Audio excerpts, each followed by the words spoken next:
જય સ્વામિનારાયણ. આજે વાત કરવી છે સાચો ધર્મ. એક વખત આચાર્ય હજારી પ્રસાદ ખેતરની અંદર ફરતા હતા અને ફરતા ફરતા ત્યાં આગળ વધી રહ્યા હતા.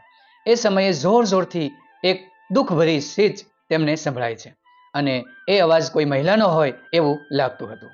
આમ મદદની બૂમ સાંભળી આચાર્ય હજારી પ્રસાદ દોડતા તે દિશા તરફ જાય છે.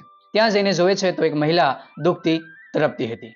તેમના પગની અંદરથી લોહીની ધાર નીકળતી હતી અને તે પગ થોભીને બેઠી હતી. અને આચાર્ય હજારી પ્રસાદે તેમને પૂછ્યું કે શું થયું બહેન? તો કહે છે કે મને સાપ કરડી ગયો છે. આચાર્ય હજારી પ્રસાદ તરત આજુબાજુ જોવા લાગે છે કે કોઈ દોરડું મળી જાય તો તેમના પગે બાંધી દઉં એટલે ઝેર ઉપર ન ચડે.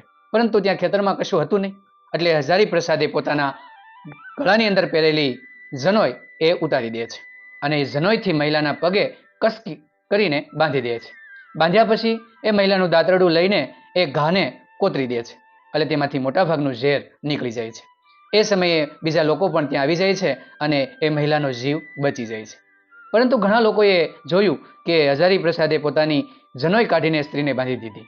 આમ બ્રાહ્મણ હોવા છતાં જનોઈનું અપમાન કર્યું અને જનોઈથી એ સ્ત્રીને બાંધી અને આવું કામ કર્યું એટલે તેમની ટીકા કરવા લાગ્યા. ઘણાએ કીધું કે જનોઈ તમે આ રીતે ઉપયોગ ન કરી શકો.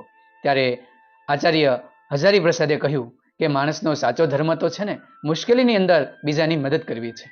મારો બ્રાહ્મણ ધર્મ તો છે જ, પરંતુ મુશ્કેલીના સમયે જ્યારે આવે ને ત્યારે એ સૌથી ઉત્તમ ધર્મ એ માનવ ધર્મ બની જાય છે.